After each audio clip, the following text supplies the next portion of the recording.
Hi, this is Tim Allen for QSPNLive.com, and I am talking to Democratic candidate for District 77, correct? Marke Sweeney.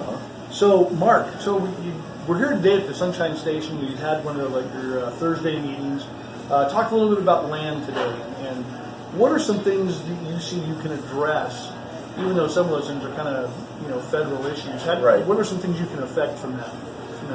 Well, I think there's committees, state committees that I could get on, natural resource and conservation committees that, we can look at how timber might be harvested, grazing allotments on state lands, things like that. We had a real good meeting today with, experts, local people that deal with those issues today that I can reach out to and get information from them on logging or fires.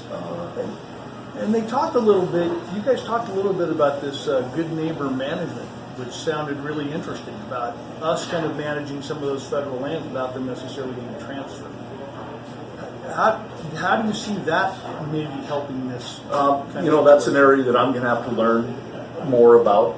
Brian Larengo was here from the Montana Loggers Association. He brought a good perspective on that. I wasn't really that familiar with the program, but it sounds like an area that we can work together and get some timber off and make things safer for fire control and get some logs into mills. And so we had the State of the Union here earlier this week. I noticed on your Facebook page you had Scene Tester's response, and you had some kind of cool ideas about some of the jobs and things that could be done to them. Maybe you could talk a little bit about that. I appreciate that. I read Senator Tester, and he kind of looked at that and looked for common areas that we can work together as two parties and try to come together things that will help our community. One of them, I was involved in a project in Anaconda this year, past couple of years, where we worked real closely with the Job Corps, where we built trails and expanded some recreation on the city park. The Job Corps was instrumental on that, and I worked closely with the welders and the iron workers there, and the masonry crews, carpentry, heavy equipment. I thought that the president talked about the importance of vocational arts, and I think Job Corps provides that training, and I would like to see programs like that expanded, and maybe on every national forest in the United States. It's funny because, as I read that, I used to be a vocational teacher years ago, and I taught computer graphics and those kinds of things. But when you look at those, what kind of jobs do you maybe foresee that could be taught in Montana schools? What kind of trades and vocational classes do you maybe think might fit that? It's my understanding that there's job opportunities in almost all the trades, from sheet metal workers to plumbers and pipe fitters, iron workers.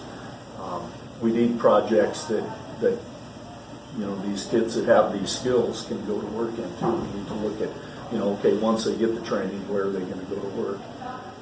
And the Job Corps up here is outside Anaconda is a great mix of labor and Forest Service. And during the training, they can do work building bridges or roads and developing those skills, so we can get work done on the ground.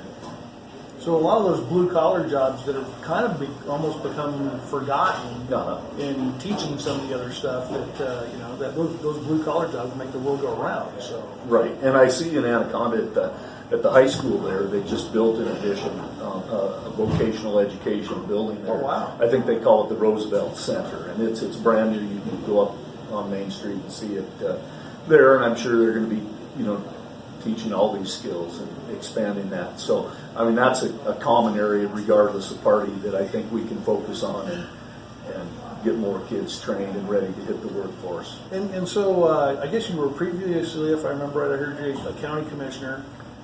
Yes. What made you want to take this step up? What's this kind of punishment? Right.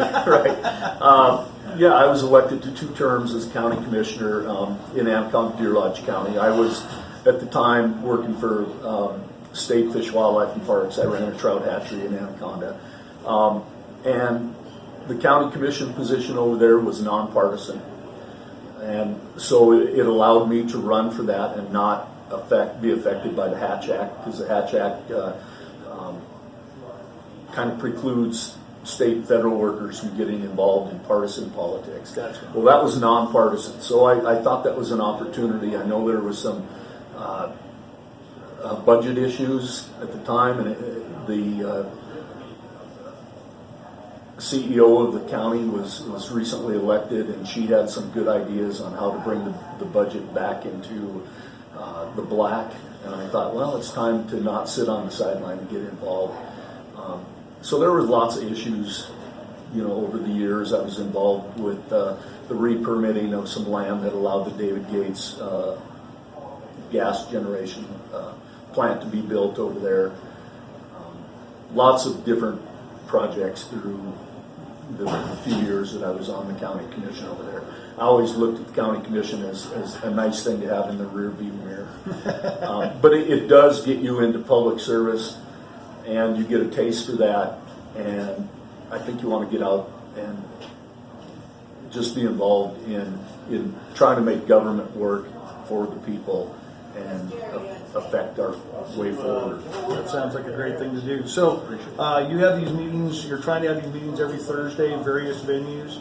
I know you don't have a lot of them planned out specifically right now, but I'll tell you what, you make sure you get them to us. We'll have them on our calendar on QSPN, and we'll make sure that those get out for you. And if you have any questions, you can look on your Facebook page. I know you have. We have a Facebook page, Marke Sweeney, for HD 77. I'm alternating these meetings between Anaconda Deer Lodge County and Granite County. We had it today at the Sunshine Station. Next week, next Thursday, will be at 9:30 to 10:30 at the Coffee Corral in Anaconda. There you go. The week after that will be at Georgetown Lake at the Seven Gables. All right. So there's a couple of them if you want to come out and talk to Mark about the various topics that you think are affecting our area, our Senate area. So thank you very much for your time. Yep. And make sure you get out and vote when the election comes up, and we'll make sure we stay in touch with Mark and other candidates. So for QSPNLive.com, this is Tim Allen reporting. Thanks, Tim.